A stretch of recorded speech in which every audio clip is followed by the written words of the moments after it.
for lunch or for a tub? Is she coming back? Are we coming back?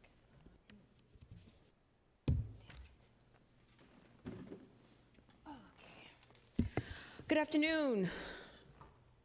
Are you ready? All right. Good afternoon, everyone. This meeting will come to order. This is the regular meeting for the Land Use and Transportation Committee. I'm Supervisor Malia Cohen, chair of this committee, and to my right is Supervisor Aaron Peskin. Our clerk is Miss Elisa Samara, and I'd like to thank Phil Jackson and Nona Melkonian over at SFGov TV for broadcasting this meeting on our behalf. Madam Clerk, are there any announcements? Yes, please make sure to silence all cell phones and electronic devices. Completed speaker cards and copies of any documents to be included as part of the file should be submitted to the clerk.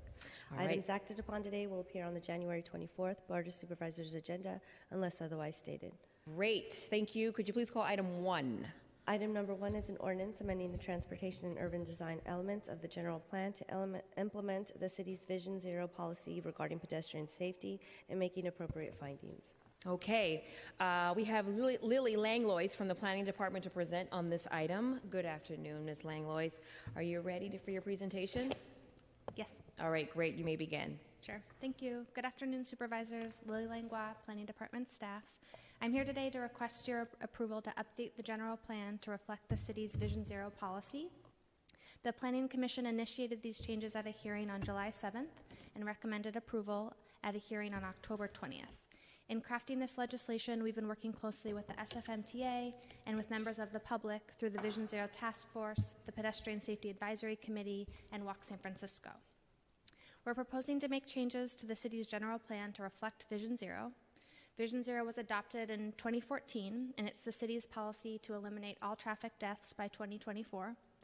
The city is working to achieve Vision Zero through the design of streets, through education campaigns, targeted enforcement, and changes to our city policy.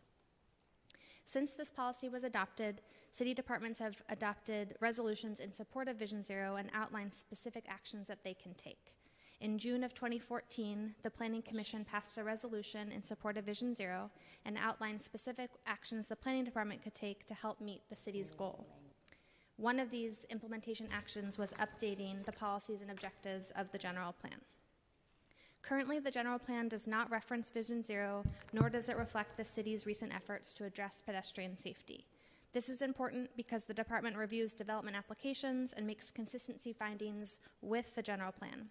In addition, other city agencies reference the general plan when proposing streetscape changes.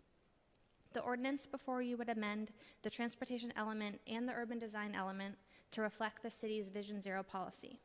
Changes incorporated into this amendment include a new objective specific to Vision Zero, including working to achieve street safety for all users, a new objective specific to applying a multidisciplinary approach to improving pedestrian safety, including engineering measures, targeted enforcement, and education campaigns, an updated objective to designing streets for safe and convenient walking, an updated objective related to the pedestrian network and the map of key walking streets, and then minor text amendments to ensure that the language in the general plan is consistent with Vision Zero. The department recommended approval, and I'm here today so that you can recommend approval or disapproval of the ordinance before you. That concludes my presentation, and I'm happy to answer any questions. Thank you. How do you pronounce your last name? Langlois. Langlois. Thank you very much. Ms. Langlois, Supervisor Peskin has a few questions. Sure. Mr. Peskin. Thank you, Madam Chair. And I think we'll hear a little bit about this at public comment. Obviously, I think we are of one mind relative to street safety and pedestrian safety, and reflecting that in the general plan makes abundant sense.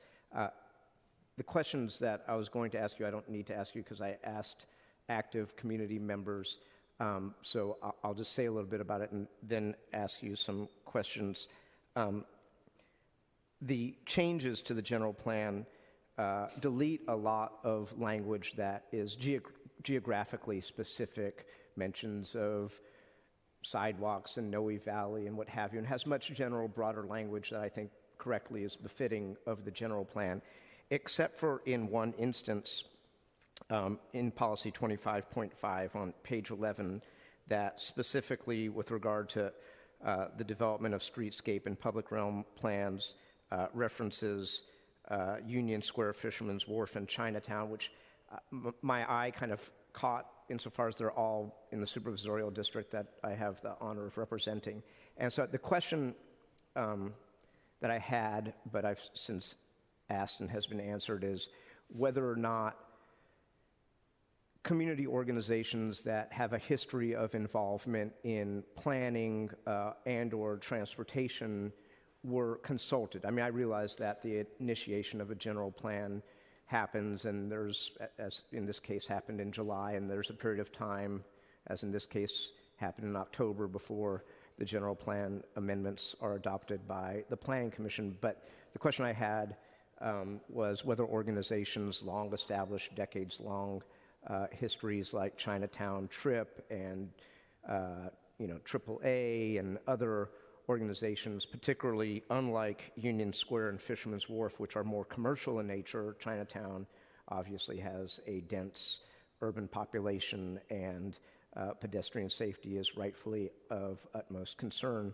to those residents and the organizations that have advocated for them. And the answer that came back was that they were not specifically outreach to. And I think that there is a perception and a reality that in the planning process, particularly at a high level, outside of specific projects where people get Section 311 or 312 notice, that there is a lack of consultation.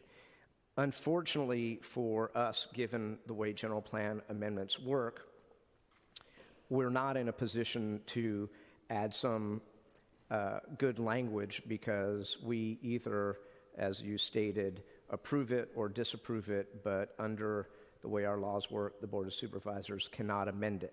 And I don't think any of this rises to the level of disapproval.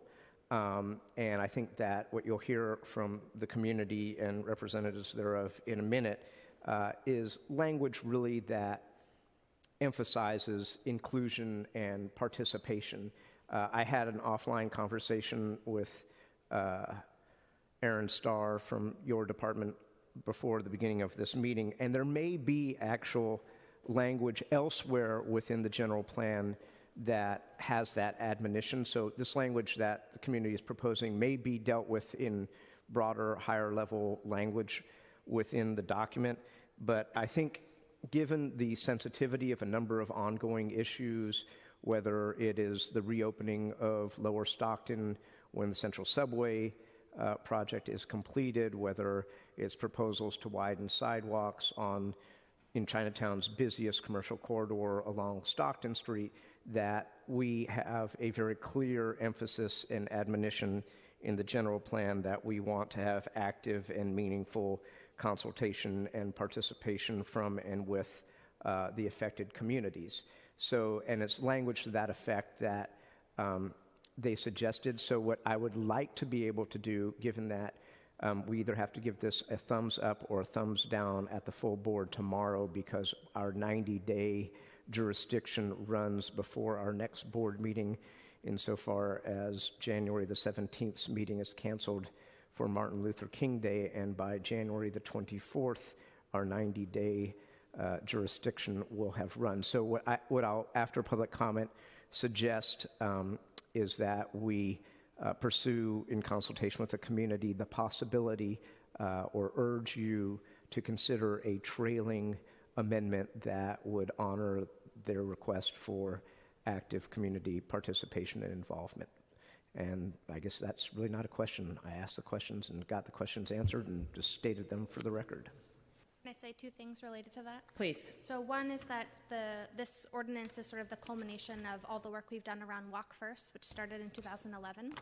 And at that time, we were developing a framework for where we see pedestrians walking today and in the future, where we want to improve the public realm. And so at that time, 2011, 2012, we had a series of public meetings, we did walking tours, we did focus groups, and we did more sort of targeted work in specific neighborhoods. So I will say that this work is not just this ordinance, it's really building on a number of years of work that we've been doing around looking at where we should improve the public realm and how we engage people in that process. And I would say also, just related to 25.5, I think it is a little bit implied just in the work that we do at the Planning Department in terms of how we engage community members and local organizations in our streetscape work. I worked on the Broadway Streetscape Design Project, and we worked very closely with CCDC on that. And so that's just an example of a project and a partnership that I think this policy represents. Thank you. Thank you. Seeing that there are no other staff presentations at this time, I think we should go into public comment. Are there any public comment cards that you have, Madam Clerk? Nope. All right, public comment is open at this time. Ladies and gentlemen, please step up to the podium. If you'd like to speak on item 1, you'll have 2 minutes. You'll hear a soft chime indicating that you have 30 seconds remaining in your 2-minute allotment. Yeah, thank you, Madam Chairman. Phil Chin from the Chinatown Community Development Center, Chinatown Transportation Research and Improvement Project, and the Chinese Chamber of Commerce.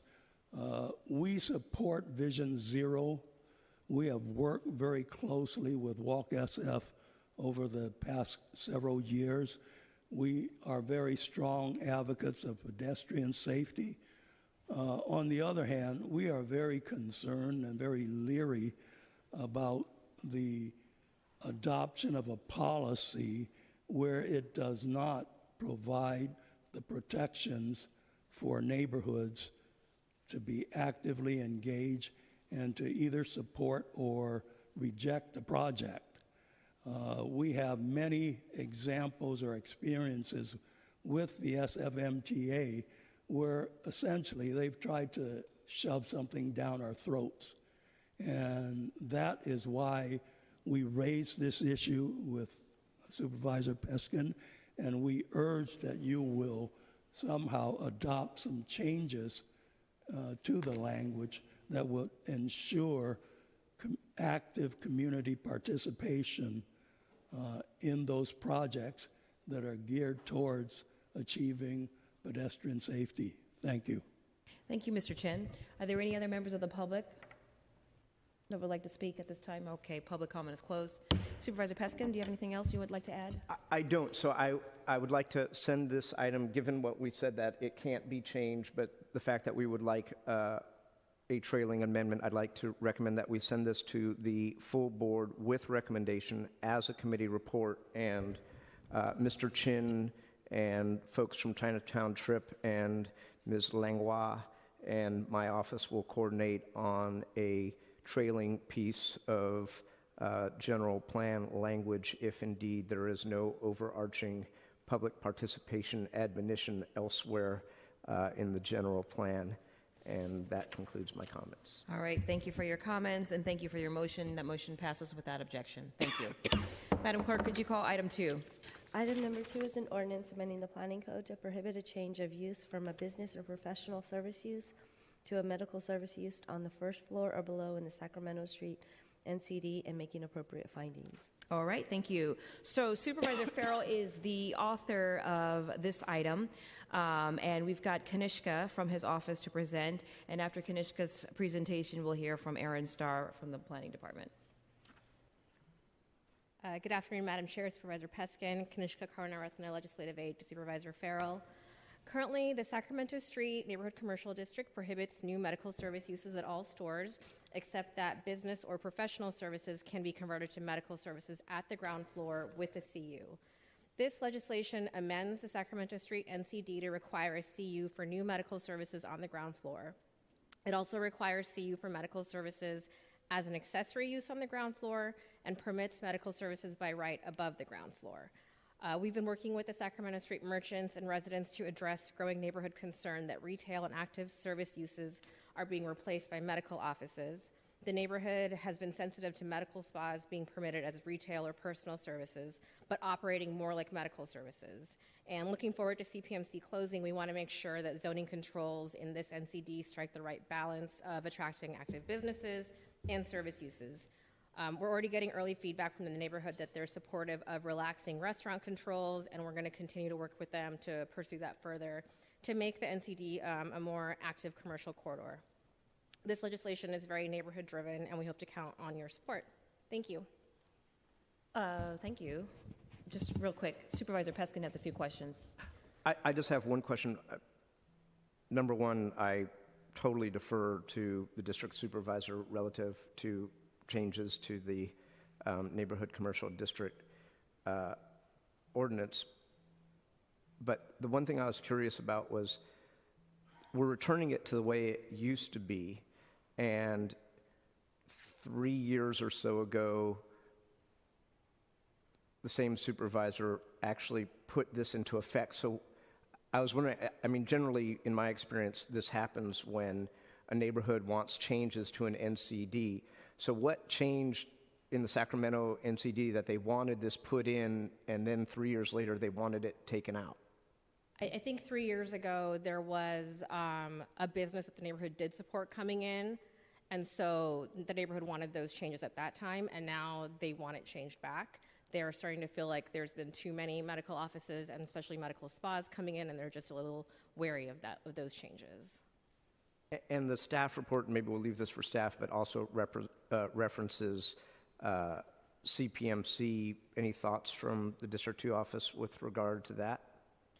Well, with CPMC leaving, we're worried about a lot of medical offices also leaving and creating vacancies, and so that's why we do want to now permit medical offices above the ground floor and not necessarily prohibit them all, which is what the current status is that medical offices aren't permitted at all unless they go in to replace business or professional service with a CU. Thank you. You're welcome. Mr. Starr. Thank you, Aaron Starr, Manager of Legislative Affairs for the Planning Department. I believe Kanishka covered most of it in the ordinance, so I'll just add that the Planning Commission heard this item on November 17th of last year and recommended approval. And of course, if you do have additional questions, I'm available to answer those. Thanks. Thank you. Mr. Peskin, Supervisor Peskin, you have any questions for Mr. Starr? Nope. Okay, great. All right, let's go to the public comment. If there's anyone that'd like to speak for public comment, please come up. You have 2 minutes. Public comment is open. All right, public comment is closed. Thank you very much. Is there a motion to move this to the full board with a positive recommendation? So moved. All right, without objection, the motion passes. Thank you. Madam Clerk, I'd like for you to call items 3 through 8 together. Item numbers 3, 4, and 5 are ordinances amending the general plan, planning code, and zoning map to facilitate the Potrero Hope SF Affordable Housing Development Project. And item numbers 6, 7, and 8 are ordinances amending the general plan, planning code, and zoning map to facilitate the Sunnydale Hope SF Affordable Housing Development Project and making appropriate findings. Thank you very much. Colleagues, I'm the sponsor of this item, and I'd like to make a few remarks before we bring up our presenters, because this is a really big moment for District 10 and for our entire city. The revitalization of public housing has been a key priority of mine, as well as Mayor Lee's, since taking office. And over the last few years, it's started to garner more publicity and citywide support, especially with the passage of Prop A in 2015. Now, many people in our city have never been to a Hope SF site, or some haven't even ventured into the southeastern neighborhoods. And this includes Potrero Hills and Sunnydale sites, which are the 2 items that are before us today. I know it's hard for some of us who live and breathe in the southeast to believe that other people don't know about us, but it's true. And the vast majority of San Franciscans never have been and likely don't even know that it exists. Yet nearly 10,000 San Franciscans live in public housing, which is actually a third of this population are children and have an annual income of about $12,000 a year. If they do know about housing, many people have stereotyped the neighborhood, the people that live in the neighborhood. They believe that this is an area of poverty and crime and places that should be avoided at all costs. And we know that that's just wrong. We know that's wrong, that these communities are communities made up of families and vibrant lifestyles and residents who are trying just like us to make contributions, meaningful contributions to society, as well as remain in San Francisco. But the difference is most of the city has forgotten about them.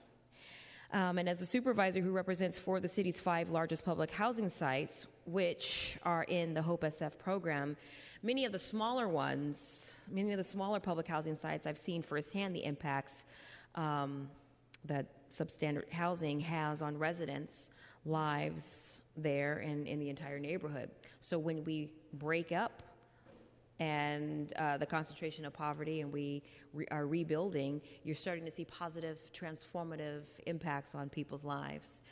So I've also understand the transformation investment that public housing can make in the lives of the residents. And what's also important to note is that not only is it touching people's lives, but it's also having a ripple effect in the entire neighborhood. I've seen how new integrated units at Hunters View have transformed the lives of public housing residents and have increased public safety. It's increased many community members' awareness of health. And frankly, it's just been a shot in the arm of vitality for the entire community. Most recently, we saw the new units under construction at Alice Griffith, where we are successfully going to be able to transform that development into a new mixed-use income community with absolutely no displacement. That sounds really good. But we're not perfect, by no stretch of the imagination, but it's really our investment in the success of the neighborhoods that make San Francisco a wonderful city that we all want to live in. And many of us are often focused on the nuts and bolts of the development projects. This is where you come in, Supervisor Peskin. You like to pay attention to these types of details in development projects or real estate transaction. How much is the land going to cost? How many units are we building? Are we building tall enough? What are the fees? What are the entitlement process? All of these types of questions are constantly being asked. And while these components are important, and we certainly need to consider them as we undertake an incredibly challenging and expensive exercise, such as rebuilding public housing, what's most important is that we just can't lose sight of why, or most importantly, for whom we are doing this for. We are doing it for the residents of these sites and these neighborhoods because they matter, and because they deserve better.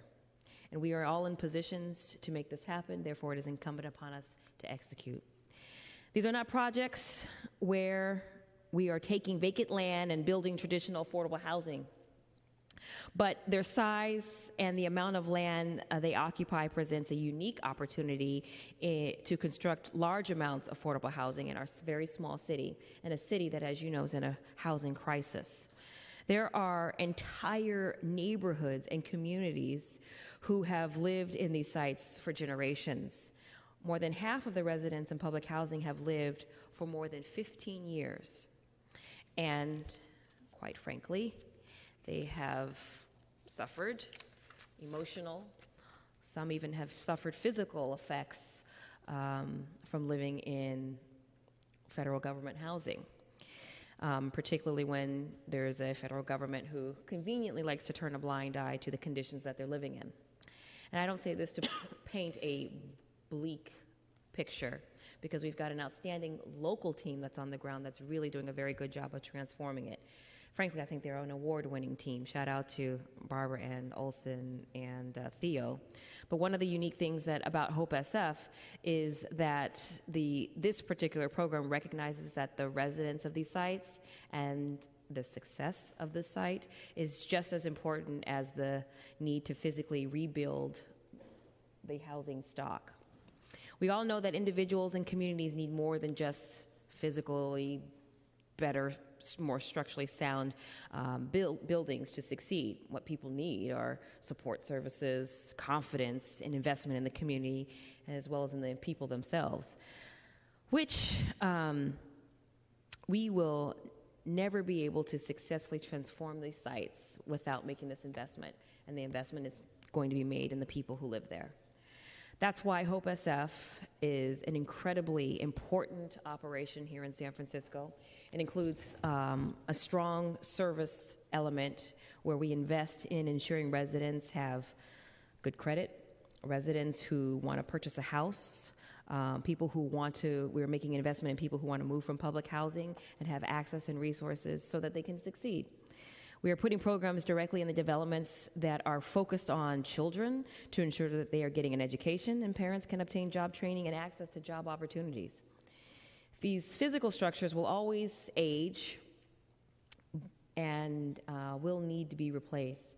But it's the investment in the community and the individuals who can ensure that a neighborhood is working, that a neighborhood is healthy, that a neighborhood is safe, and that a neighborhood is resilient.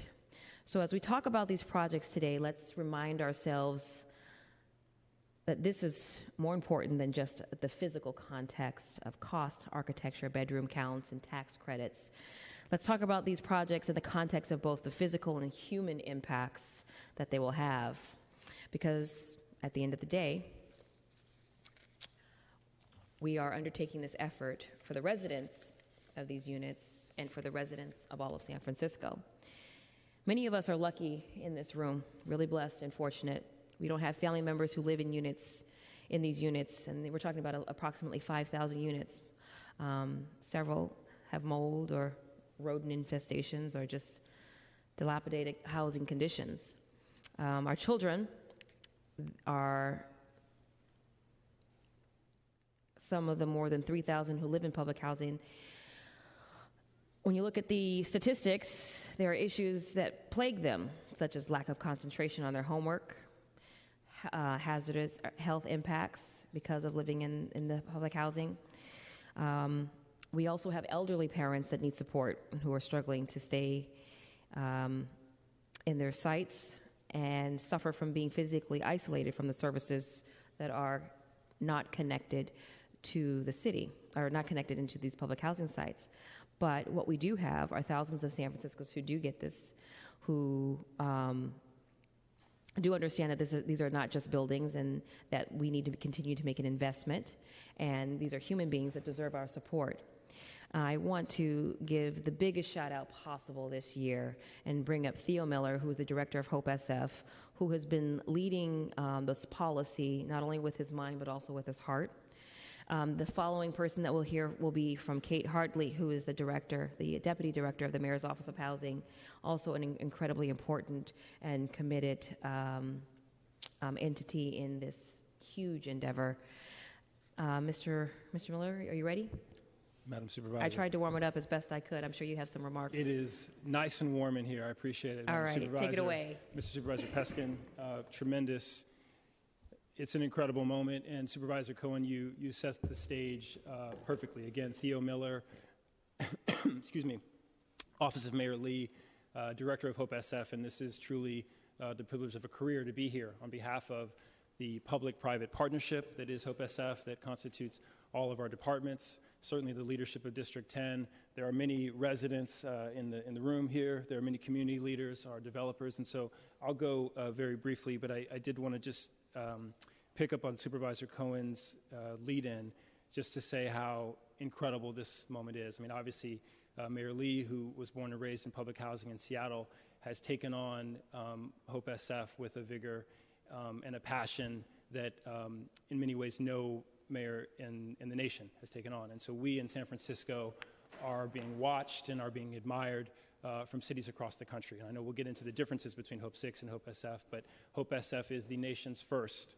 and I say that with pride, the nation's first large-scale public housing transformation and reparations initiative that's designed to interrupt intergenerational poverty, build vibrant mixed-income communities, and to do that without mass displacement. And I use the phrase reparations intentionally because, as Supervisor Cohen alluded to, we are repairing in many ways a broken system, a broken topography, a broken resourcing that our city has allowed to happen for decades. And so it's a great, great, great moment for the city and county of San Francisco, and even better moment for our residents. In terms of this presentation, supervisors, I'll just go very, very briefly in terms of what is Hope SF, because the Supervisor Cohen mentioned not everybody lives and breathes it, and then we'll get into the master plan approvals and any questions as we move forward this month and next month to the Board of Supervisors.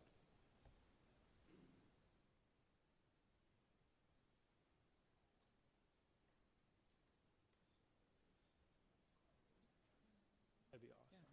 Yeah. Could we get the PowerPoint screen up?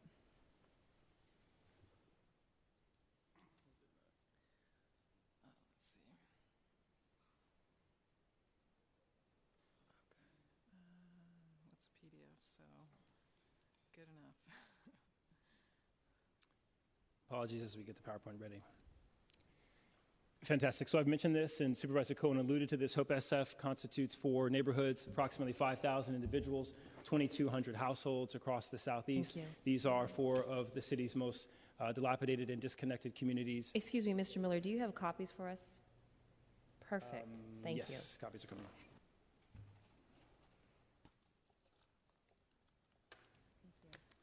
You can continue. Fantastic. So these 4 housing communities were picked in many ways because of the scale, because of the deferred maintenance, and because of the opportunity to turn these into vibrant mixed-income communities with the residents. I've indicated some of the operating principles in terms of what we value: resident voice and peer leadership. We take a trauma-informed approach to what we're doing. This is about transforming our public systems. We focus relentlessly on equity and on data and innovation.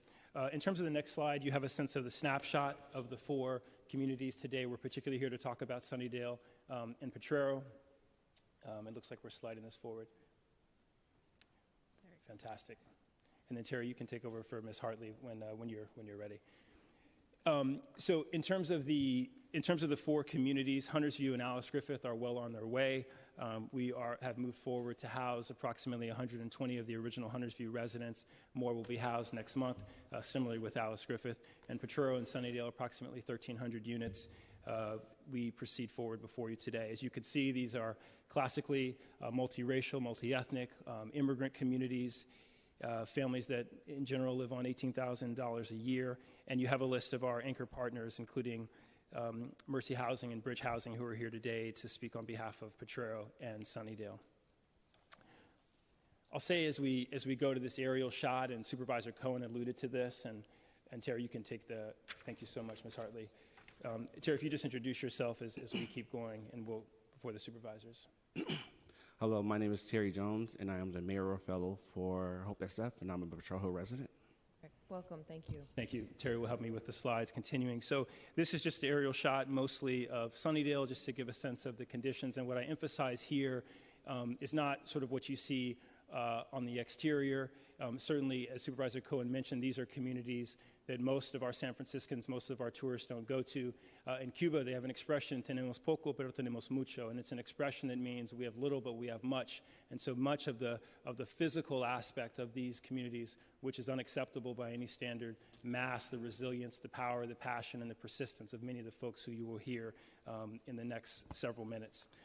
Lastly, as I go to the next slide, these Hope SF principles, which we've kept to, which we hold near and dear to our heart. Number 1 being ensure no loss of public housing. So this is the transformation of these neighborhoods into mixed-income communities, but ensuring that we will replace at least 1-for-1. And my good friend Olson Lee will say we're actually replacing more than 1-for-1. We are increasing the deeply affordable housing stock in these neighborhoods, so there will be more affordable units than there are currently.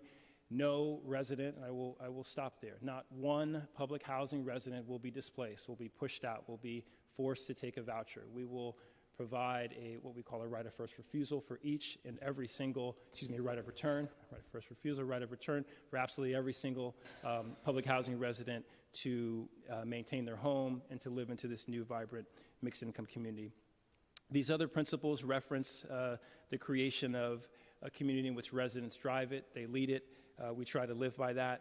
And our opportunity in San Francisco is to create a pathway for prosperity, for opportunity for these families and these residents to stay. As I transition, first to my colleague Olson Lee for any comments he might have, and then to Barbara Smith. Again, I just want to thank the Board of Supervisors. We were fortunate to come into this opportunity, as Supervisor Cohen mentioned, with the housing bond, with resources in the city to finally do this. And this is our opportunity as the city and county of San Francisco, as Mayor Lee says, not to make new promises. So this presentation, there's nothing new. There's nothing new that Theo is saying. This is all about fulfilling old promises to the 5,000 resilient individuals who live in District 10, who've waited long enough for their opportunity for high-quality housing. Olson? Olson Lee. Hello, Hi. Supervisors. I'll keep it really, really short because we do have a great presentation to talk about the details of both the physical and financing development as well as the comprehensive services that really makes this special.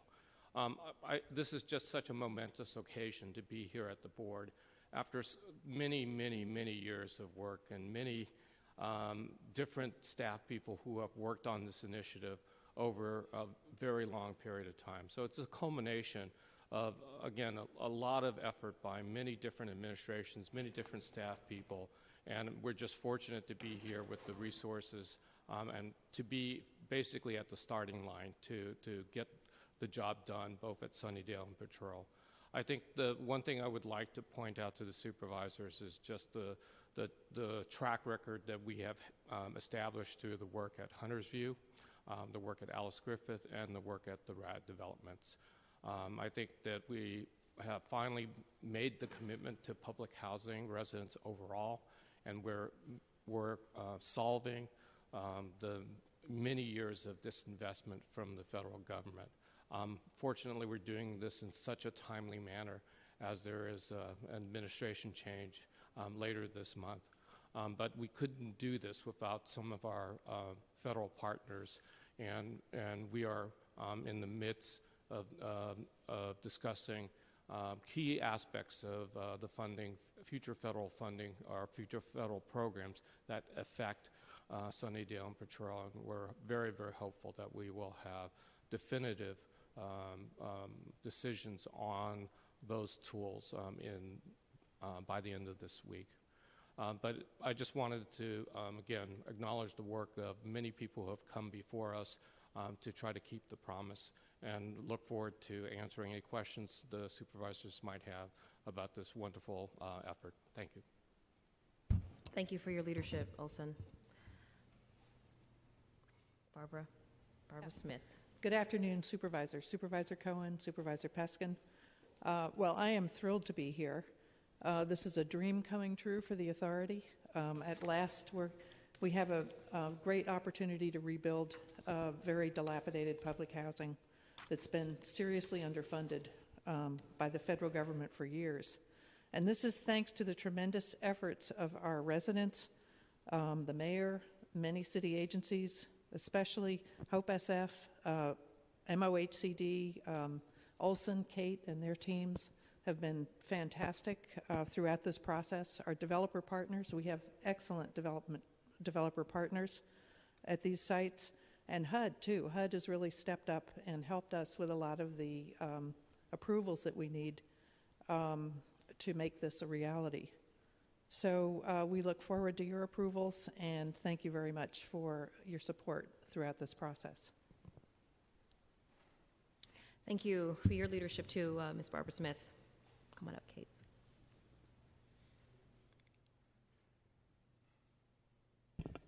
Good afternoon, Supervisors. Kate Hartley. Well, so much has been said, and I don't need to reiterate how impactful this work is and how transformative. I just want to go quickly over some of the legal approvals that we need in order to achieve these ambitious goals. So you will see coming before the board some specific land use approvals that we'll be asking for: a planning code amendment, a special use district, a general plan amendment. We will also be asking for your approval on a development agreement, as well as a master development agreement with the Housing Authority that will govern the way in which their property will be disposed of and redeveloped as affordable housing. We have been before the Planning Commission previously. They've certified the final EIR. They've made certain findings with respect to the planning code, and we've been in front of other city agencies as well. So we are really at a last step in order to be able to fully move forward on this important work. The funding plan is complex, but there's just a couple things to keep in mind. Those are the sources of funds. We are fortunate in having extensive federal resources in the form of project-based vouchers that allow us to leverage debt for this development. We'll use low-income housing tax credits. We will also use market rate cross-subsidies to fund the affordable housing development. And then finally, we will be using city funds.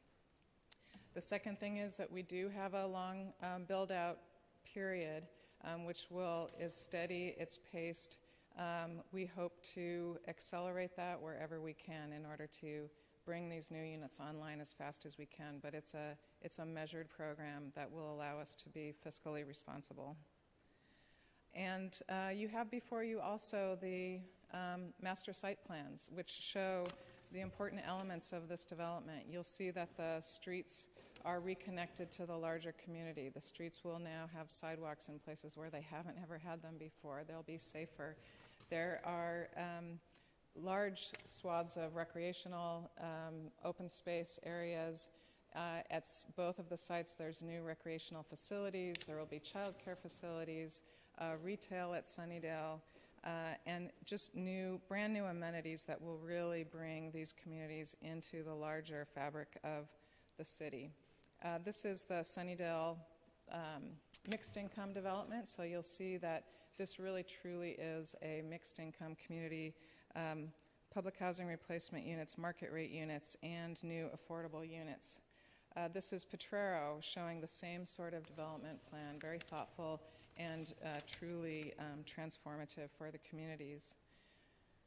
Again, there is a long phasing timeline, and that is a function of protecting every single resident so that there's not a need to displace anyone involuntarily, as well as to finance the overall development.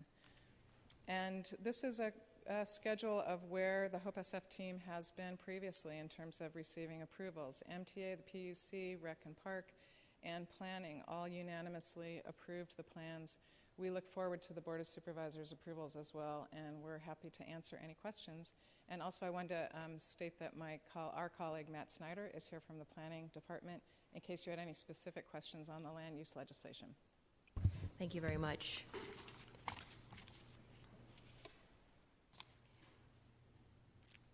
Is there anyone else to present, Mr. Miller?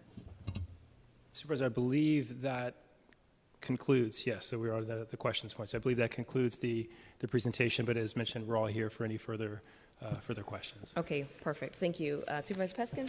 Yeah, so let me just, I've actually had the pleasure and pain of watching this now for a decade. The pain being that it's taken a decade, the pleasure being that it is finally getting somewhere.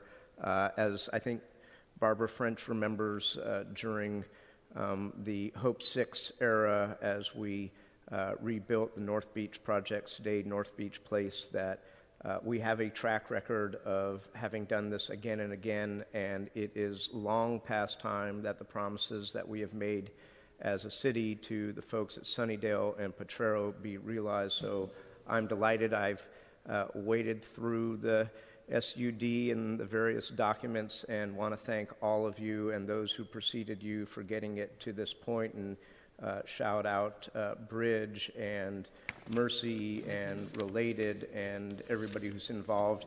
And also, I think we should be frank, which is that this is all dependent on money in out years, subject to appropriation as funds become available, and this is going to be a phased project that is going to take quite a long time before the ultimate promise is realized. So I think the public needs to know that, you know, this is not all 5,000 of those folks are not going to be in first-class housing tomorrow or the next day, and we should be candid about that. All right, thank you for that sobering reality, but this is still an exciting time.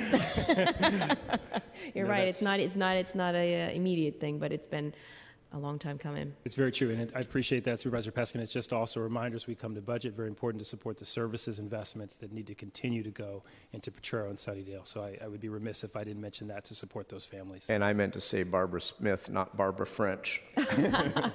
All right, ladies and gentlemen, is there anyone that has come for public comment that'd like to speak on these items?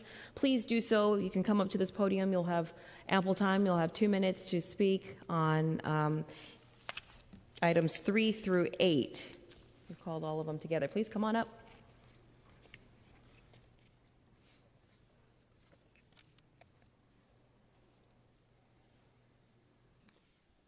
Well, Welcome. I'll start. Yes, good to see you. Very pleased to be here. Dan Adams with Bridge Housing. First and foremost, I want to just speak to Bridge's commitment to this project and this effort. We were selected in 2008. And it's really been an honor to walk with the community and interact with the community, engage the community in developing these plans, and we are here to reinforce our commitment as we move into implementation. It is truly an exciting time.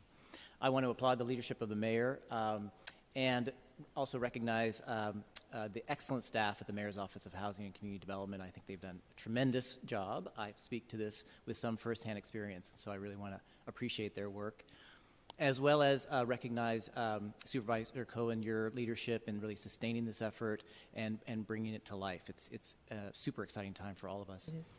Finally, I want to recognize and appreciate all of the hard work that the residents have put into this. It has been countless meetings, many forums of interaction, coming to Planning Commission meetings, coming to these kinds of hearings. It's been a lot of work, and we are really excited to see it pay off. So I'm here to answer any questions that there may be, and thank you again. Thanks for your work and your leadership on this project. Thank you. Next speaker. Good afternoon, Supervisors. Corey Smith on behalf of the San Francisco Housing Action Coalition. Agreed with pretty much everything said up here earlier. It's a long time coming. We are very proud to be supportive today. Thank you. Thank you. It's good to see you. Next speaker. Hello, my name is Ramey Dare. I'm the real estate project manager representing Mercy Housing and Related, California. You guys know we're really excited to be here. We've been on the ground since 2008, so not as long as Supervisor Peskin working on this, but almost as long.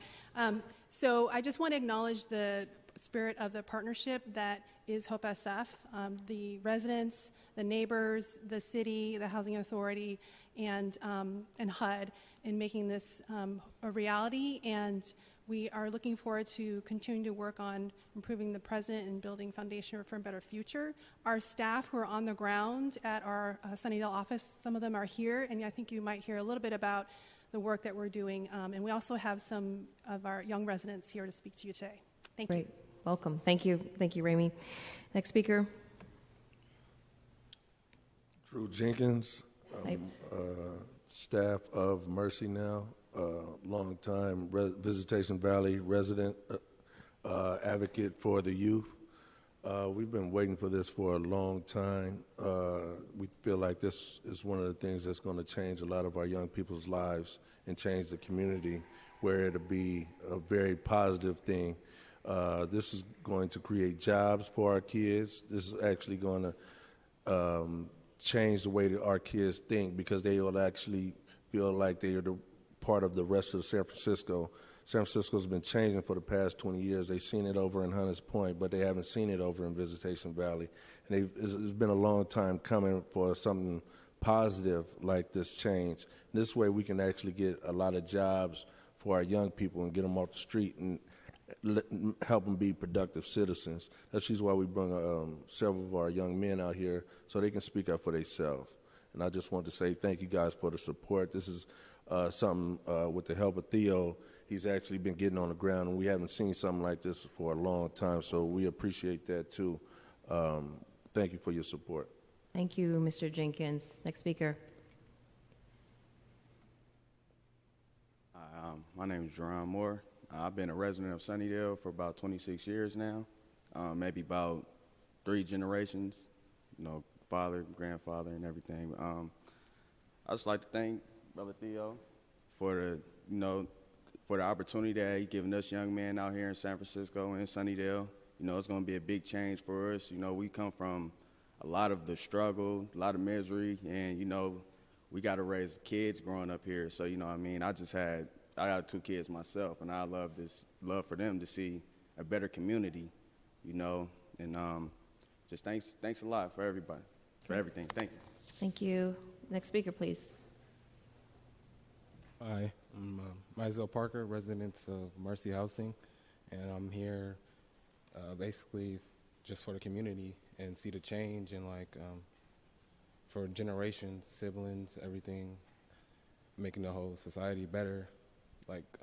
Just surrounding that area, Visitation Valley, Sunnydale, with everything. So. Thank you.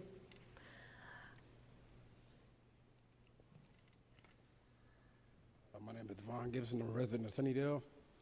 I've been living there for 23 years, so it's I want to see a change happen in our community. We got kids that can go outside and play, and sometimes it ain't safe for them to go outside, and when I have something for them to go outside too and take care of them. I got a daughter myself, so you feel me? I don't even let her go outside without nothing happening. The community, I want to see her do good for everybody. not go down. I want to see it come back up like how it used to be back then. We used to take care of each other. Just want to say that. Thank you. Thank you. Next speaker, please. Hi, my name is Betsy Cardenas. I'm a Potrero Hill resident, and I'm here to say that I approve and support Potrero Hill, Rio Potrero, and because our life matters and we deserve better. Thank you.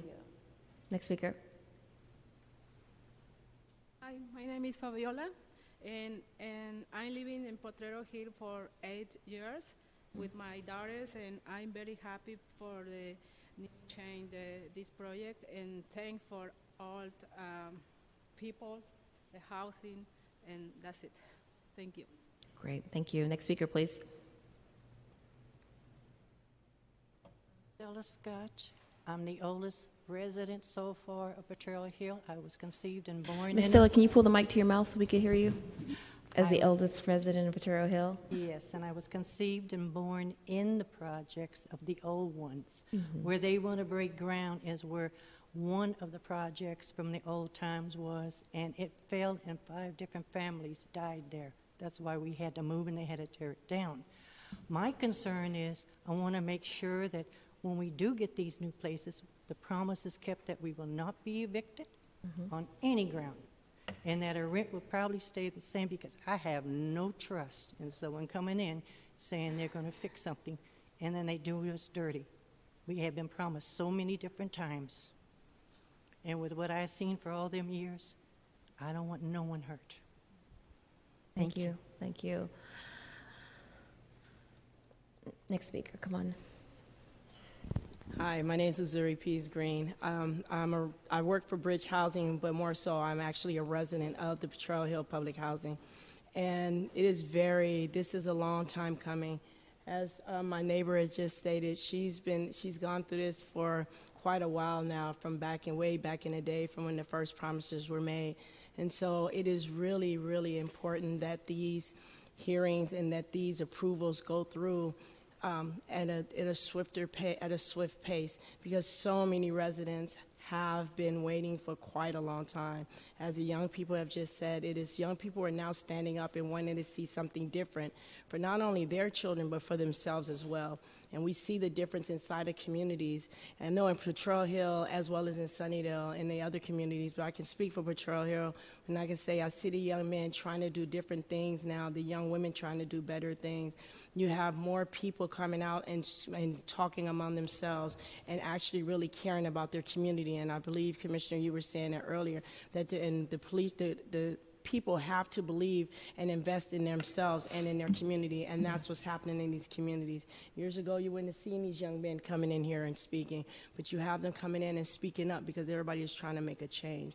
So there is fear, but the fear only is accredited for how much time it has taken for this rebuild to come through and follow through. And so it is very imperative that not just this pass, but all the rest of them that are coming through as well. I wanted to work for Bridge Housing so I could see what was going on, and I like the fact, and thank you, Theo, because Bridge has said this from the beginning, and all the paperwork from the way back in the New.Move letter all the way to now, that residents will not be displaced. And so publicly saying that has just helped to ease some of the minds of some of the people. So thank you. Thank you. Nice to see you. Next speaker, please. Hi, my name is Larry Jones, and excuse me. On behalf of Mercy Related, I would like to thank supervisors, all the city staff that put in a lot of sweat to make sure this process has come to where it's come. I'm an old school, been in Sunnydale all my life guy who's seen promises made to the community before they were even called hope. I represent the many young men who died in them projects with the same dream that we have in the day to see the change coming. I represent the many ethnicities that form Sunnydale now. It's no longer pro-African American. We have every ethnicity you could think of coming together because of these programs that are being implemented in this community through this program, Hope SF, Mercy Housing. I've never seen the cohesiveness that I see today. I'm proud of it. I'm proud to be a part of it. And Ms. Cohen, I commend you for pushing this through the hard times, and now starting to see a little sunshine in the neighborhood. It feels good. I represent the young men who will be working to build this neighborhood. I'm so proud I watched them as babies. Now they're going to be young men, young fathers, getting construction jobs, rebuilding their own neighborhood that me and their fathers helped tear down. And I'm proud to say I'm part of the rebuild. It makes me feel good. We do a lot of wonderful things over there for the children, the adults, and now the seniors are incorporated. They are very happy because they've been silent and neglected for years. On that note, I will step back and say, if everybody plays their part the way they've been playing it, Sunnydale should be a very happy place. Thank you. Thank you, Mr. Jones. Appreciate it. Thank you to everyone that came out to give testimony for public comment. Public comment is closed at this time. If there's no other persons that want to comment, okay, public comment is closed. Just want to go over some high level some points. The pieces of legislation that we're talking about today are part of the entitlements related to both Potrero Hill and to Sunnydale, the rebuild projects. So we are in the Land Use Committee today. The Land Use is hearing only a part of the package. On Wednesday, in the Budget Committee, they will be hearing the remainder of the package. This is the package that has to deal with the fiscal impact, specifically the development agreement. So the legislations, the pieces of legislation that we're achieving today are threefold. It revises the rec and open space elements to indicate new parks in the project. It will change the existing height limits, and it will create a special use district for both projects to accommodate and regulate project development.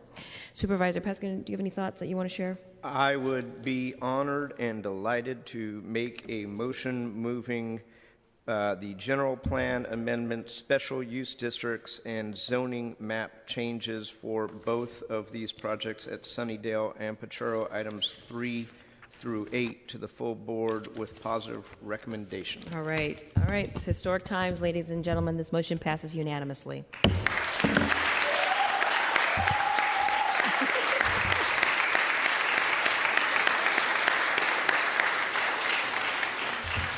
We're almost there.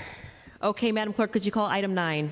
Yes, item 9 is a resolution creating interim zoning controls to require conditional use authorization for indoor agricultural uses in PDR zoning districts and making appropriate findings. All right, the mayor's office is the sponsor of this item. I believe we have Laurel. Are you here, Laurel? Great. Arvantides? Laurel Arvantides will be making the presentation.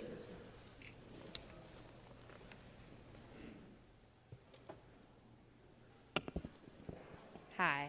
Laurel, Yes. pronounce your last name for us. Arvanitides. Arvanitides. Yeah, all the I's are E's. It's complicated. Okay, got it. Perfect. Thanks. Thank you. All right, the floor is yours. Excellent.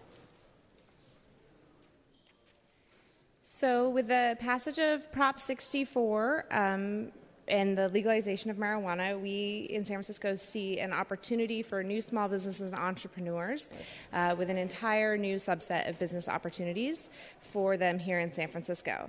While this new opportunity is exciting, it does pose some challenges for our industrial sector.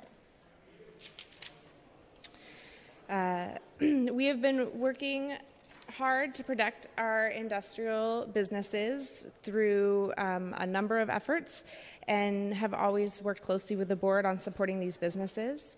With the exciting times of this expanding industry, we are continually working to find suitable space to accommodate their growth, and the passage of Prop 64 creates a whole new subsector of users. As with all industries, we must ensure that this sector remains diverse so that it can continue to provide the cross-section of good middle-income jobs for residents without a four-year degree, while also helping to ensure that our sectors are better equipped to handle various economic downturns. We want to ensure that no one neighborhood sees an unexpected overconcentration of specific business types.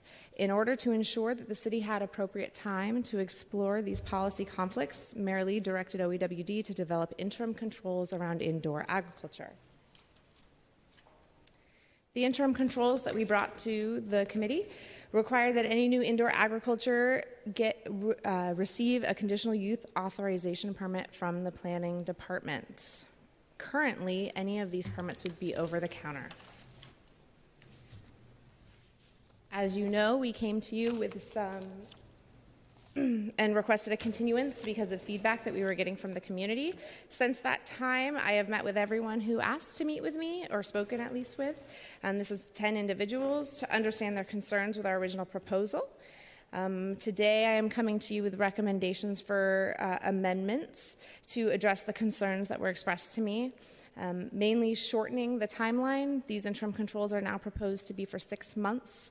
During this time, we're focused on coming up with timely permanent controls that will provide business owners with the certainty they need for making their business decisions in time for regulatory changes at the state. The last 2 clauses of amendments that I am suggesting today clarify the pipeline to address businesses that are already going through the process and may not have finished inspections, or other businesses that are a portion of a building and want to expand within the same building. These amendments appropriately balance the needs of the cannabis industry and the needs for interim controls as we work to develop permanent controls supporting all of our industrial sector businesses. So what's next? As I mentioned, the cannabis businesses need certainty from San Francisco. That is why we are committing to the 6-month timeline in these interim controls. During the 6 months, we need to do public outreach, not just with businesses in the cannabis industry, but also other industrial businesses. We need to work with neighbors in the community and with regulators to ensure that our permanent controls appropriately provide clarity for business, address safety concerns, and consider matters of overconcentration which may be of concern. And with that, I'd like to turn it back to you, Supervisor. All right, thank you very much. Supervisor Peskin, you have any initial thoughts? No, when this first came to committee, as staff just stated, I think we were interested in more outreach, and I want to acknowledge that you have done that. And I expected my phone to ring all morning long and on Friday and over the weekend, and it didn't, or at least I don't think it did. I checked the voicemail first thing this morning at the office. So I'm hopeful that a resolution's been reached, as you and I discussed in our office, obviously making sure that existing non-indoor ag cannabis PDR space is maintained is an interest, but we also have an interest in making sure that this thriving industry, which provides for many jobs, is also accommodated. In our discussion last week, what became apparent to me is that we do need permanent controls. I understand that Mr. Starr behind you, pursuant to the mayor's executive order, is charged with doing that in conjunction with the community in a consultative process no later than September the 1st. And so that's what brought me to suggest that the 18 months be reduced to 6 months. So I think that's a very good step. And I just want to say publicly that that doesn't mean that, as happens in the real world, September rolls around or August rolls around and we're close, but we're not there yet and maybe need a 1 month extension. But I want to hold staff's feet to the fire so that when you say 18 months, but it's a 6-month project, inevitably it becomes an 8 or 9 or 10 month project. And given the timeframes that everybody is up against relative to Prop 64, we obviously want to hold everybody's feet to the fire. And then the other issue that we discussed, which I am now in receipt of the amendments that you suggested relative to grandfathering, seems to be fair and right and addresses many of the concerns that I heard when this first came to committee. I only just received the language literally 120 seconds before this meeting. So I've reviewed it, but I want to talk about that with the public. And so I think before we hear public comment, I think it's very important that we reiterate what those two whereases state. And let's see if I can pull that up. I actually just emailed it to one of the individuals who came up. But that is: further resolved that these interim zoning controls shall apply to any building permit application for new indoor agricultural use as defined in Planning Code Section 102, as well as any other proposed new indoor agricultural use submitted to the city after November 8th, 2016.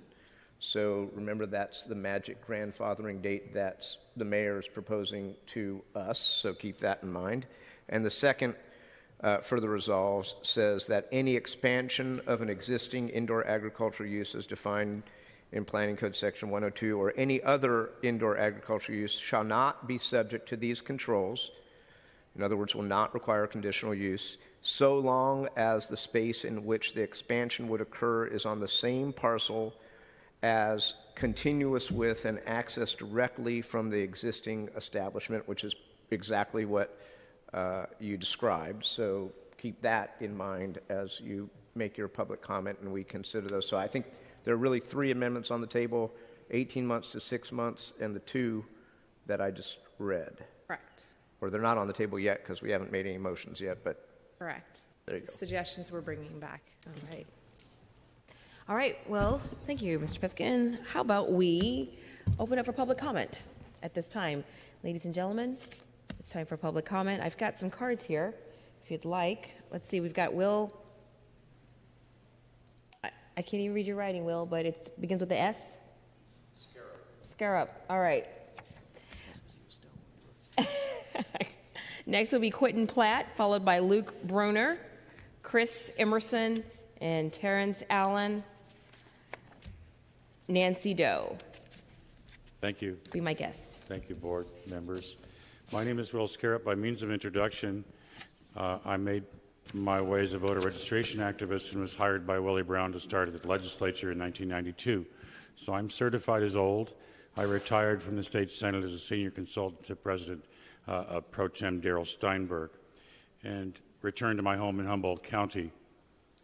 About a year ago, I started working as a consultant to various clients around the state, none of whom are in San Francisco. I would like to bring the efficacy of the Humboldt County situation to your attention.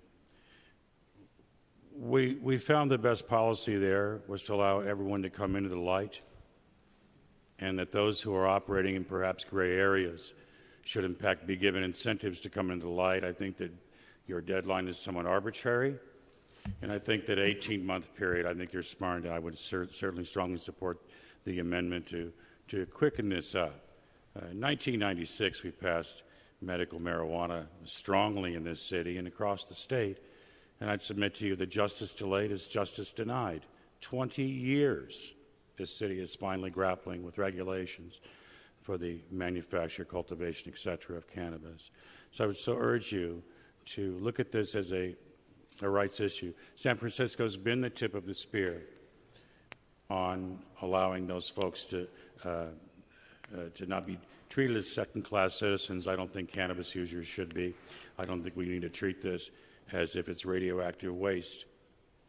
We have liquor stores in almost every corner of this city. So to speak more expansively, I'll let the other folks get in the weeds on details. We found in Humboldt County our best approach was really to offer incentives to bring people out of the gray areas into the light and not set arbitrary deadlines that are basically just, I mean, after 20 years for the city to act so forcefully at extending this, I would appreciate your moving with alacrity and that you have an expansive, inclusive policy that allows basically folks who are trying to do the right thing to come into the light and be good tax-paying citizens. And hopefully the rest of the folks can explain more their particular interest and their experience thus far. Thank you so much for your time. No problem. Thank you, Mr. Scarab. Next speaker, Quentin. Yes, hi, I'm Quentin, and I'm here in support of the measure. My professional experience in San Francisco from 2000 to 2015 was as a project manager for DPR Construction, large general contractor here in San Francisco. I was a project manager for over 1 million square feet of large commercial office and industrial construction in San Francisco, worked on the Pier 9 project, which many of you might know from for Autodesk.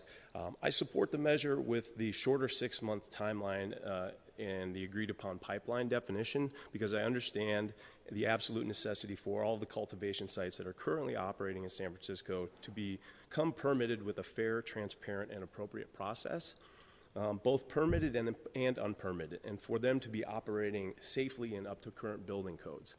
I believe there are probably 40 to 60 cultivation sites that are operating responsibly in San Francisco but without a permit. So I'm personally not a direct stakeholder in cultivation, but I am a stakeholder if you take into account the fact that I do have a pending application to operate a medical cannabis dispensary here in San Francisco.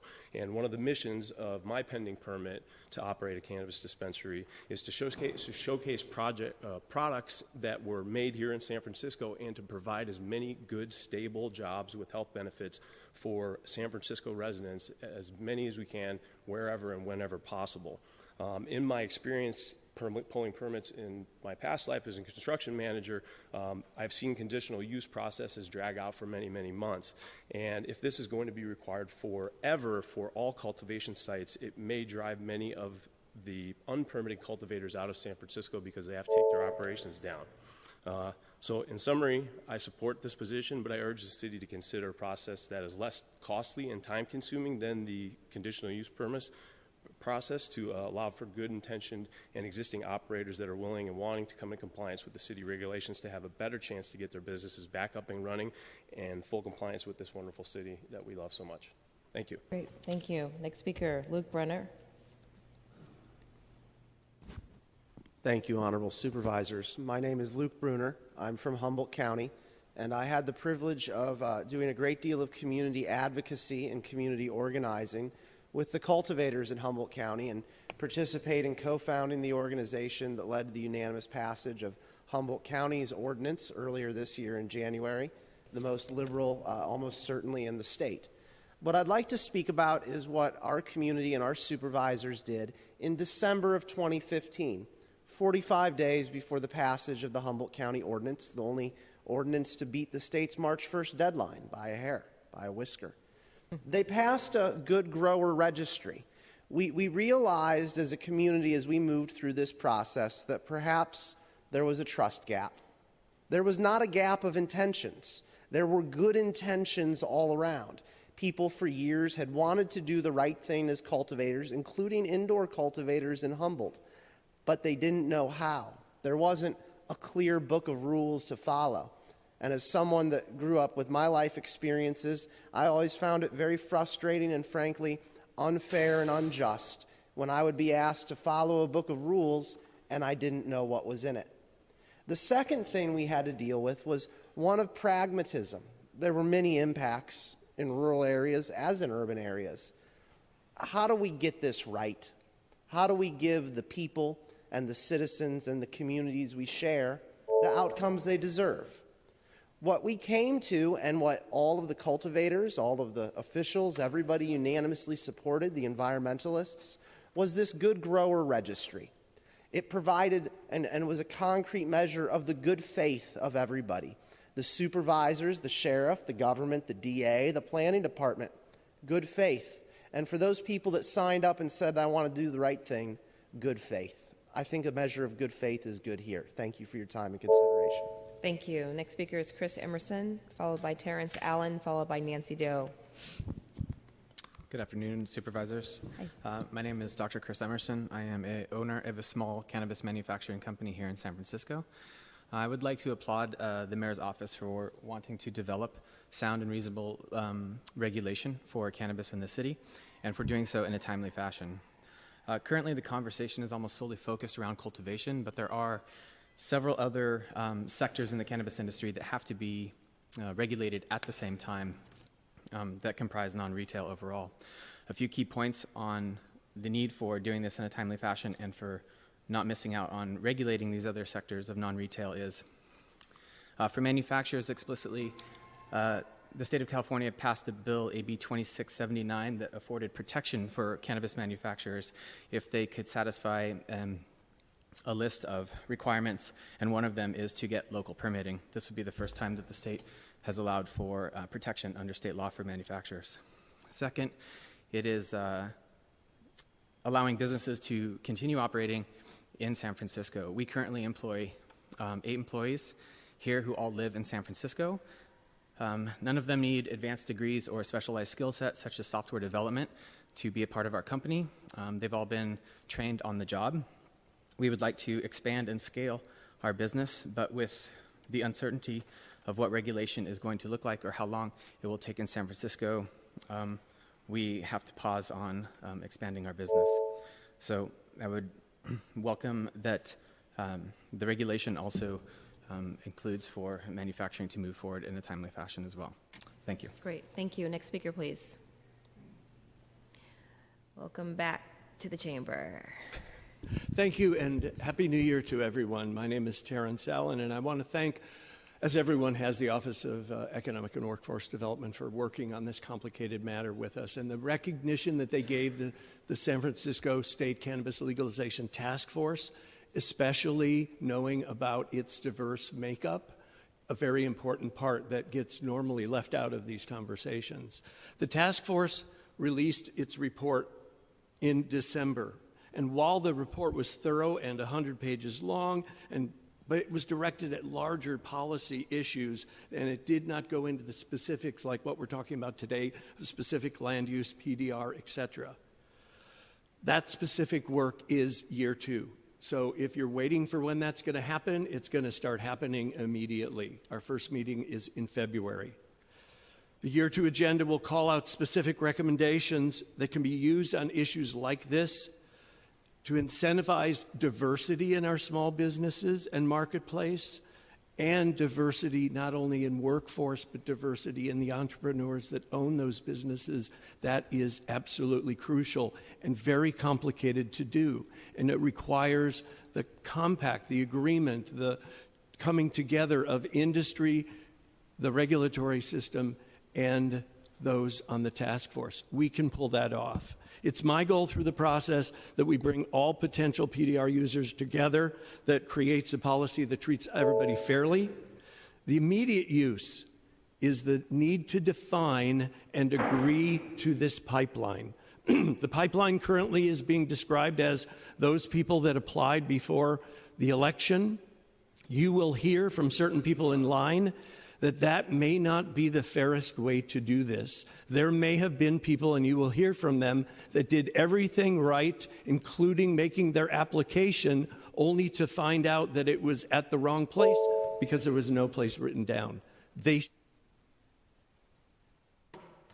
you, Mr. Terrence Allen. Mr. Allen, if I may, Madam Chair, Sure.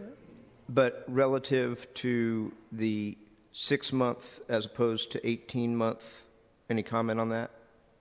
If we take a full look at the pipeline, and we're going to exempt those businesses that currently were now pipeline defined as before the election, if we have businesses that actually got all of their paperwork together and applied before the election, they should be in that pipeline. No, I got that comment. I'm sorry, I misunderstood. Assuming that. Yes. The 6 months as compared to the 18 months, yes, you support. Correct.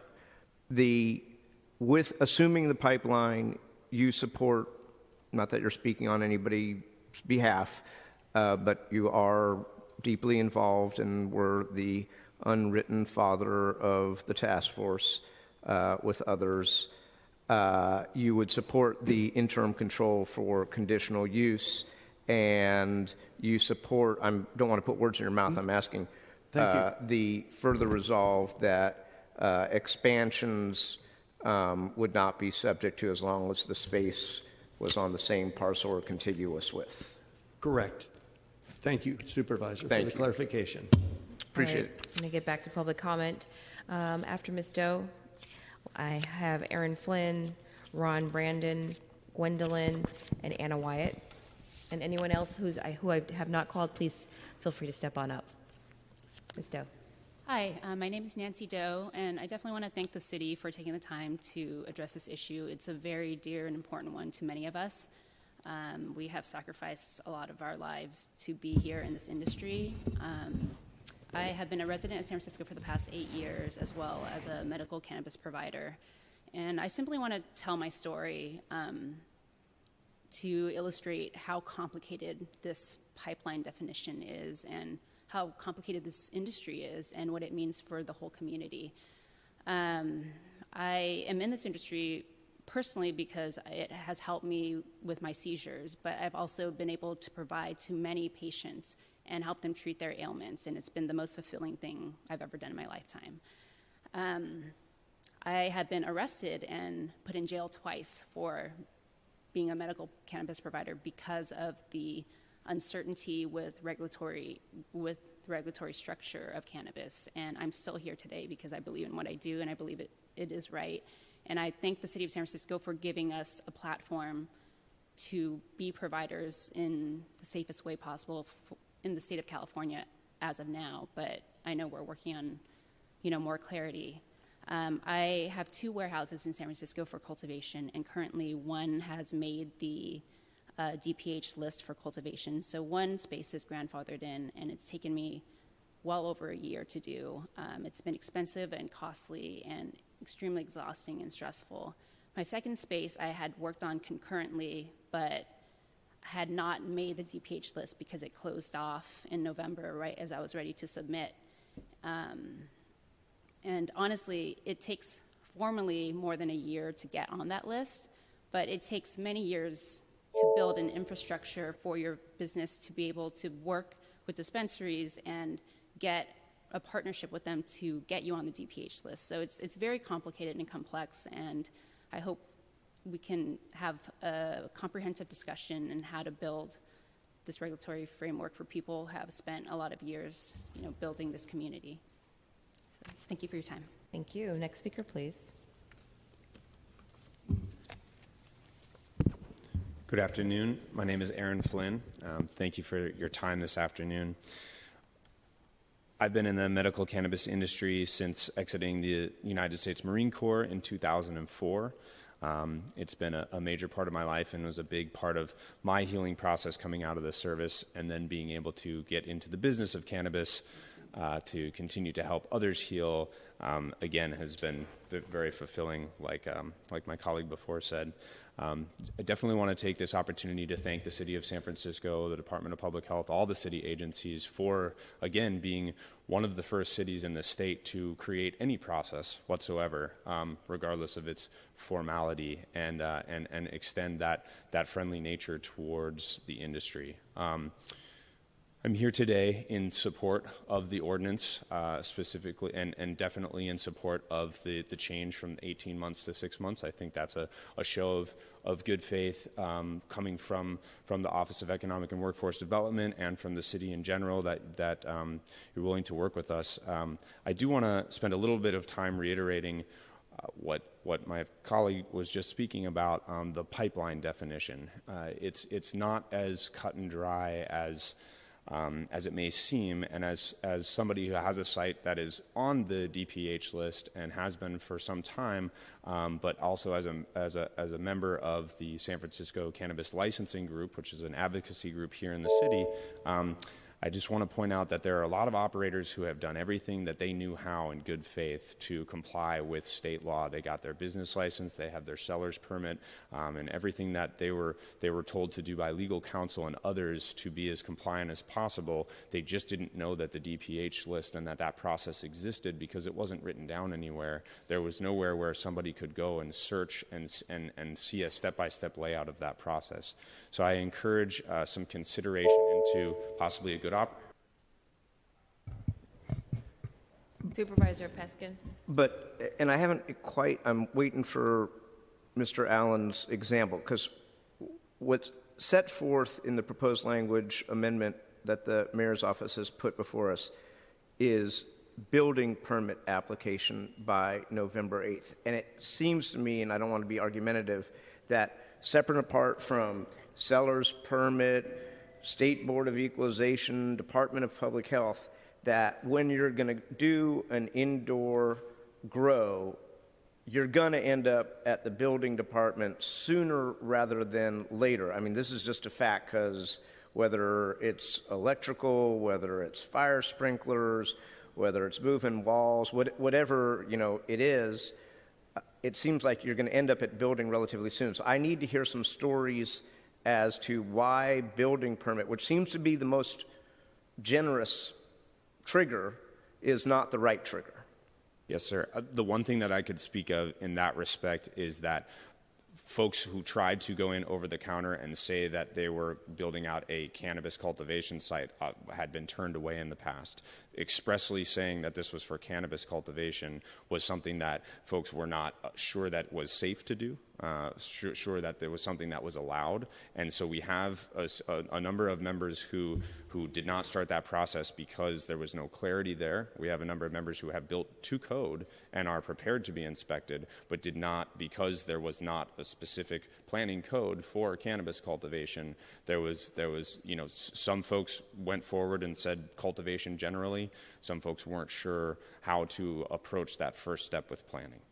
Okay, I take that at face value. I was offered, as many, I think, members of the board were, tours of facilities that got a building permit prior to doing the work, which is the way it's supposed to go. You're not supposed to build to code and then get the permit. You're supposed to get the permit and then build to code. But understood. But separate apart from that, I need an example of somebody who went in and can say to me, I came in, I brought my plans, I was trying to do it over the counter. The person at the counter said, sorry, get out of here. Because a lot of people have figured this out. Sure.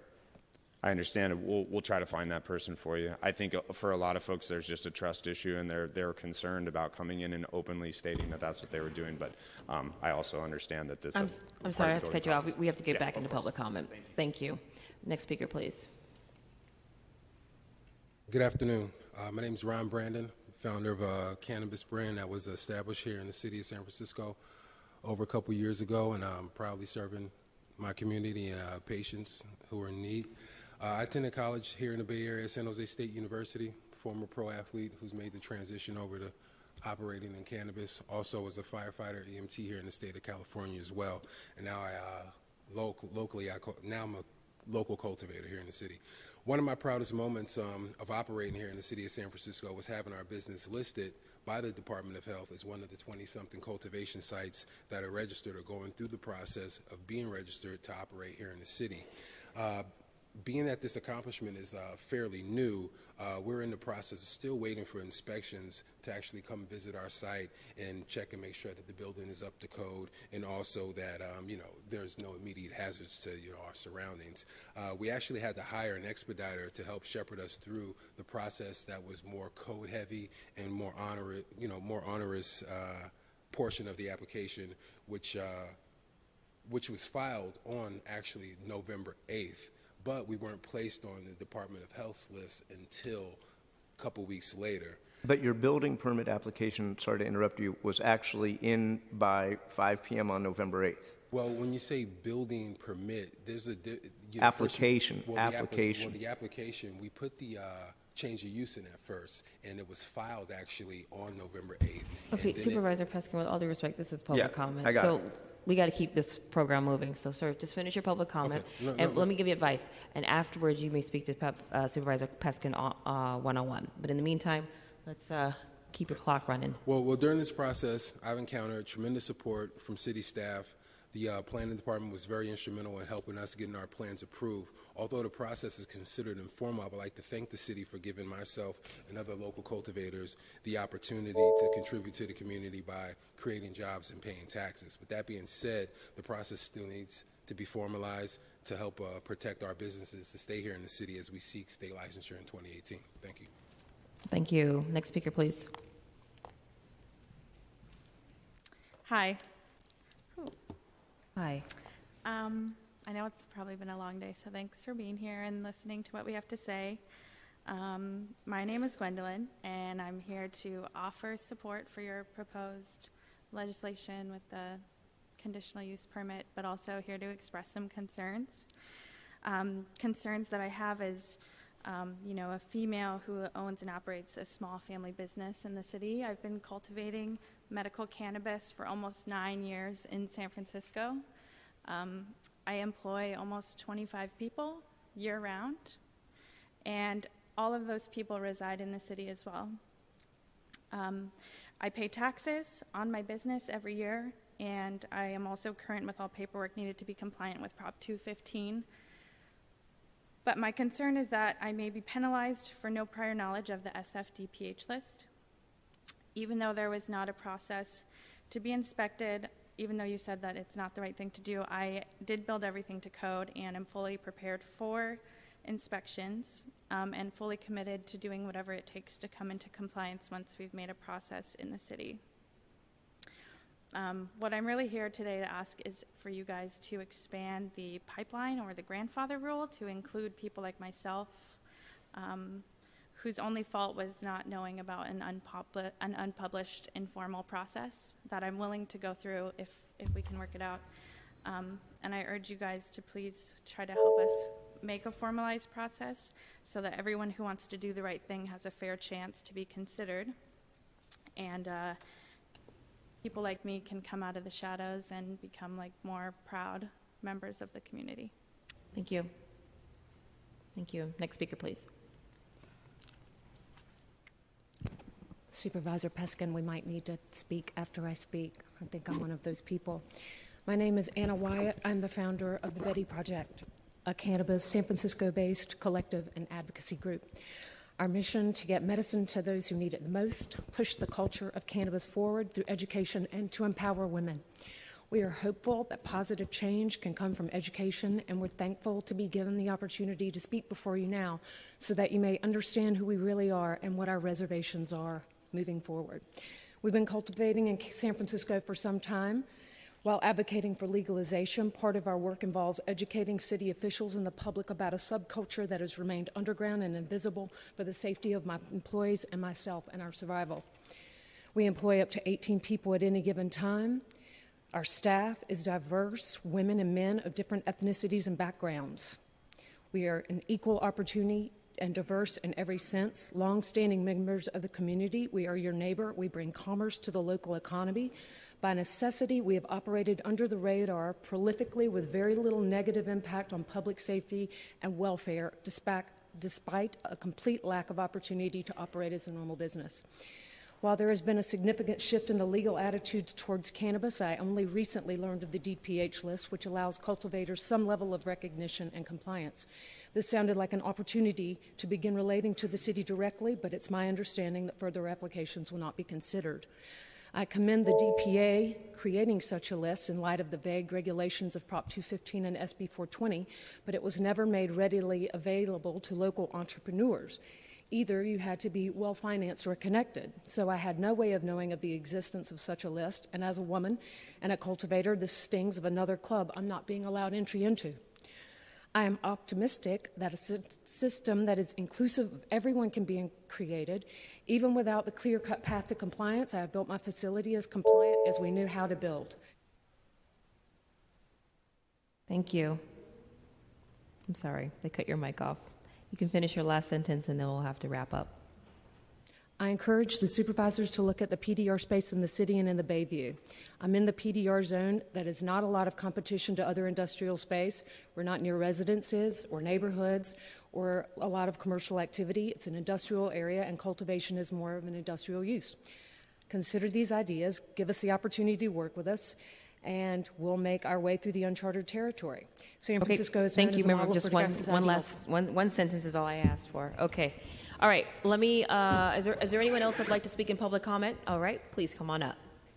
You're welcome. Briefly, Brendan Hallinan. I'm here today just observing and listening and making sure that really all that information that we hear is accurate and complete. I'm a MCD lawyer in San Francisco. I've been doing it for 12 years now. And I represent a number of dispensaries. And to kind of build on the point that the last two women who spoke made, that there was never actually any formal process that was presented to the dispensaries for them to notify their, cultivating members or their cultivating partners that there's a process for them to come into the city to get legalized. This was something that was kind of done organically. I found out about it after another dispensary did it, and we just kind of saw what everyone else was doing and just duplicated it, trying to bring clients into compliance. But there was never any formal notification given to the dispensaries to say, hey, if you have cultivators in the city that have been providing for you, there's now a pathway for them to go into the department and file paperwork and get their plans and submit permit applications. So it's something that, like I said, it just happened organically and it happened real fast. And I think what happened is a lot of people that have been cultivating for dispensaries for the past few years are just kind of finding out about the pathway secondhand. And so I think that's why you've had maybe more applicants in the last few months than there were previously. They've kind of trickling in before. But now that everyone's aware that this is something that can be done, people are now coming to the table.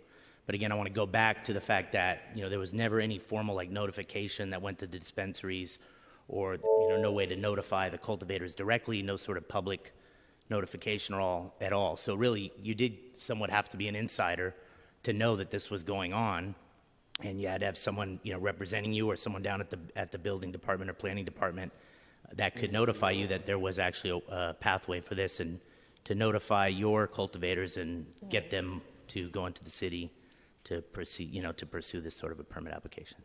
Thank you. All right, thank you. All right, ladies and gentlemen, public comment is closed at this time.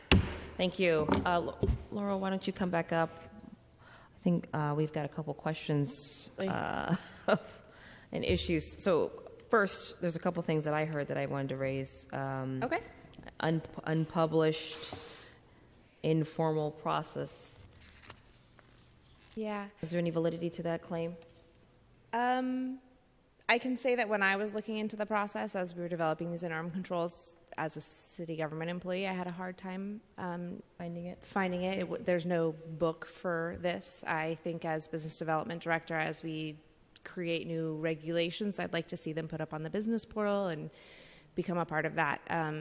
San Francisco was one of the few jurisdictions that created at least some sort of informal ad hoc way of certifying indoor agriculture for cannabis, but it was somewhat ad hoc. That being said, everyone I talked to said that DBI was the first step, or at least in the first 3 steps. Mm-hmm. So I'm not... you have to draw a line somewhere. This was the line that seemed the most liberal that I could come up with in talking with everyone to address their concerns. People that haven't started the process, we're committing to 6 months to create a very clear process for them to start in 6 months. All right, thank you. Supervisor Peskin. So, number one, the good news is that there seems to be a general consensus that having a 6-month interim conditional use control is okay while Mr. Starr works his magic, which is going to be a complicated endeavor. And it seems like, if I can put words in a diverse community's mouth, that we're pretty darn close on the pipeline, but there's a couple of little hiccups.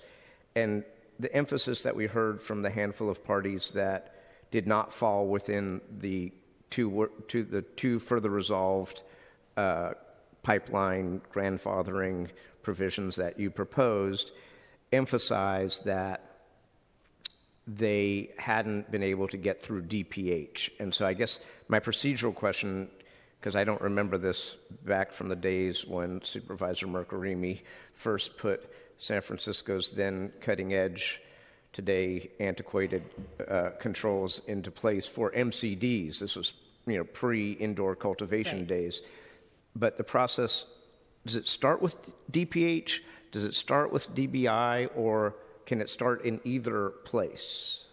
I believe MCDs start at DPH, yes. So if it starts with, the reason I'm asking that is because in my way of thinking about planning, generally you go in a building, you say, I want to add a floor to my house, I want to do this, and then it gets kicked over from DBI to planning and gets routed to fire and wherever.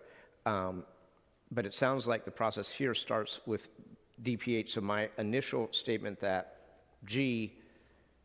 DBI is the most liberal place to have applied, and therefore this is a generous grandfathering, may be wrong. Maybe DPH should be the trigger? And then the only other thing I was going to add is I understand that the November 8th date is indeed tied to an election day because that was when Prop 64 was voted on. But relative to this Board of Supervisors and the interim control, and this might not affect a single applicant out there, I don't know, the first time we actually heard it in this committee was December the 5th.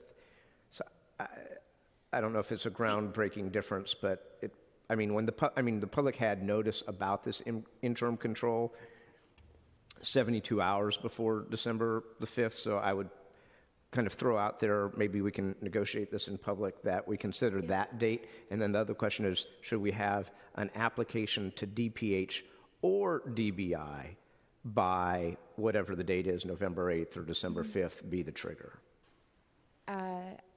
Yes. My understanding is that DPH does have a process once you ask them that says go to DBI.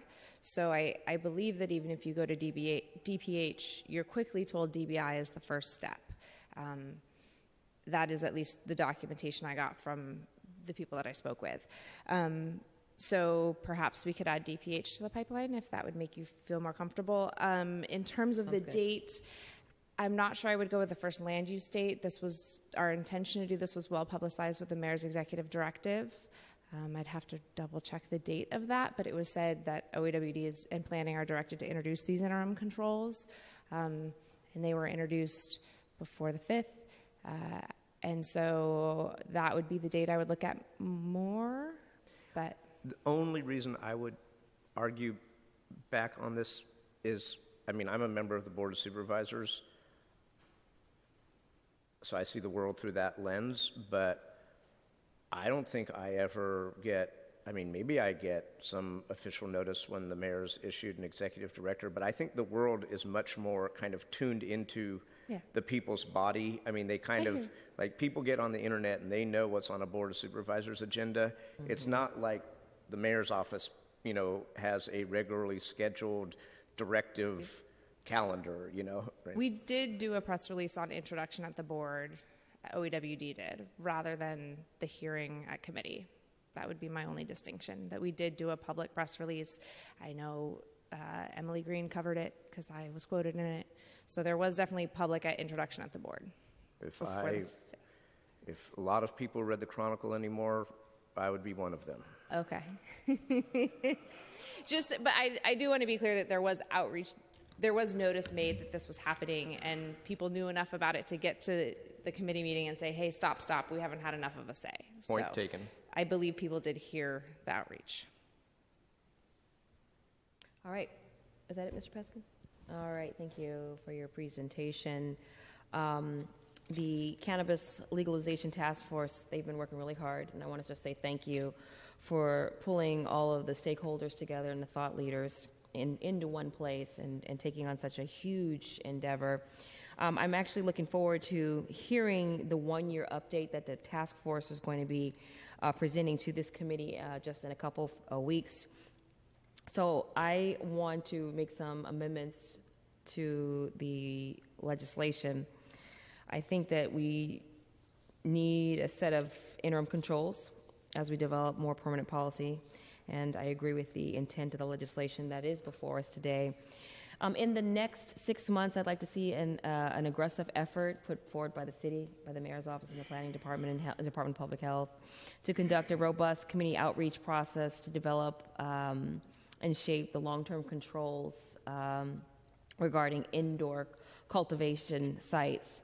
So that this means not only engaging cultivators, but also, or not just engaging cultivators, but also industry advocates, but also residents, small business owners, and neighbors. And with that, I'd like to make the following amendments that was discussed earlier by the mayor's office. First, to change the interim zoning controls to a 6-month period instead of the existing 8-month period. I think we have some agreement, Supervisor Peskin, in that area. And then I also want to exempt these controls from buildings that are already permitted to do indoor agriculture, as well as any indoor agriculture change of use permits that were submitted on or prior to November 8th, which has been the voters passed Prop 64. So. Supervisor Peskin, I believe you have these changes. You've referenced them in your remarks. You've had a chance to review them. Yes, so to be exact, on page 4, line 1, strike 18 at the end of that first line and insert 6 so that it reads, shall remain in effect for 6 months. And Mr. Starr, if you need more time, let us know before we adjourn for the summer recess.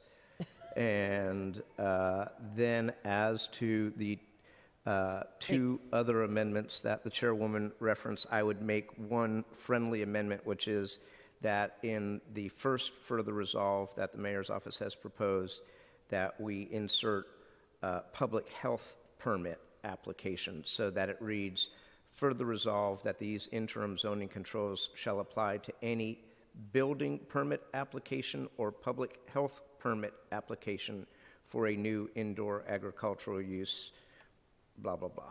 Okay, I agree. All right. Madam Clerk, will you accept that as a motion, or do we need to restate it? No, I believe that's You got correct. it? Perfect. Thank you very much. All right. Without objection, this motion passes. And on the item as amended, I would send it to the full board with recommendation. Let me see here. Do we need to send it as a committee report? No. No? All right, thank you. Without objection. Thank you. Thank you, ladies and gentlemen, for your time on this matter. Madam Clerk, is there any other items? Are there any other items before us today? That concludes our business. All right, this meeting is adjourned.